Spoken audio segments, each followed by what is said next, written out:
Otep à tous, bien-aimés frères et sœurs. Ça chauffe. Kagame doit être inconsolable. Tout ce qu'il entreprend, ça ne marche pas. Je dis bien, tout ce qu'il entreprend, ça ne marche pas. Actuellement, au niveau, dans le Rutshuru, là, c'est la débandade. C'est la débandade. Depuis hier, c'est la débandade. Au moment où je vous parle, Saké est sous le feu de l'armée congolaise et des Wazalendo. Mes excuses. Ils sont en train de bombarder, mais alors, sans relâche. Dans la ville, dans la cité de Mungunga, Kagame a envoyé quelqu'un là-bas pour aller filmer les armes des FARDC. Le monsieur a été attrapé par la population. Vous savez ce qu'ils ont fait? Il a été brûlé. Au même moment, au sein de l'armée, on découvre qu'il y a un major qui appartient à l'armée de Kagame. Il a été arrêté, interpellé, bloqué. Donc, partout là où il passe, là, tous les pions qu'il était en train de poser là, sont en train de sauter. Les barricades, les éléments qu'il mettait partout là, ça y est en train de sauter. Je vous ai dit que Kagame va en train de faire des voyages autour de l'Afrique. Il a envoyé son ministre des Affaires étrangères signer des accords avec le Mali. C'est pourquoi? Des accords quoi? Militaires. Vous croyez que le Mali a besoin de Kagame? Le niveau que le Mali a atteint là, c'est 10 fois ce que Kagame a. Le Mali est mieux équipé, mieux informé. Les soldats maliens sont mieux aguerris. Ils connaissent le métier. Ils n'ont plus besoin de l'aide de Kagame. C'est Kagame qui a besoin de l'aide du Mali. Et le Mali ne peut pas, je vous l'ai dit, malgré les accords qu'ils ont signés, le Mali n'enverra pas des gens aller aider Kagame. Parce que ça sera la complicité de génocide. Vous savez, Kagame est en train de tourner là. Il a sur sa tête là, comme un épée de Damoclès, un mandat d'arrêt pour le génocide. Ça va arriver, le moment venu. On est encore, les gens sont en train de... Le nouveau ministre de la Justice que Tshisekedi vient de nommer, c'est un avocat de carrière qui connaît bien ce genre de dossier.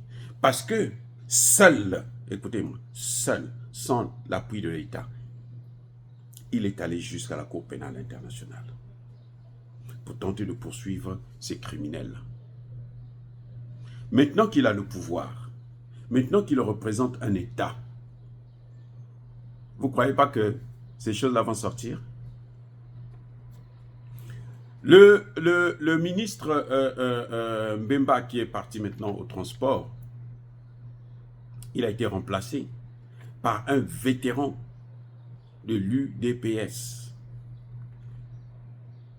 qui a travaillé, qui a été fidèle au père depuis son enfance et puis au fils. Lorsqu'il a eu son premier mandat de député, à cause du mot d'ordre de l'UDPS, il n'a pas assumé ses fonctions. Il s'est rétracté. Donc c'est un dur des durs. Et Mbemba, avant de partir, il a lancé une usine de fabrication d'explosifs au Congo démocratique. Le Congo va maintenant fabriquer des armes légères. Ça veut dire ce que ça veut dire. C'est que le Congo est en train de prendre ses responsabilités et personne ne l'arrêtera. Même pas Tshisekedi. Parce que si Tshisekedi veut arrêter cette avancée, c'est lui qui sera arrêté. Vous voyez, c'est-à-dire que la situation de Kagame, elle est devenue complexe. Entre-temps, non loin de Bunagana, les combats continuent.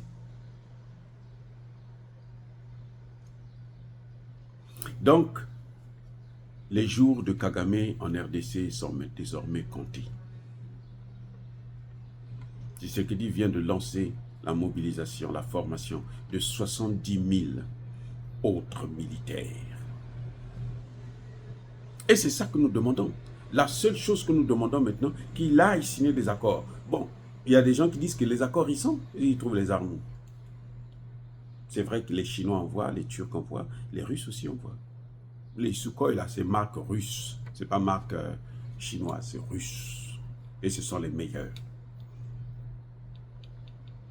Ce sont eux qui sont en train de faire la différence là en Ukraine. Bref, en tout cas, nous savons, nous félicitons nos compatriotes Ouazalendo, nous félicitons l'armée congolaise, nous les soutenons, nous sommes avec eux de tout cœur pour en terminer avec ce criminel génocidaire de Paul Kagame et ces supplétifs qui sont les M23 et son armée qui est actuellement sur le sol congolais.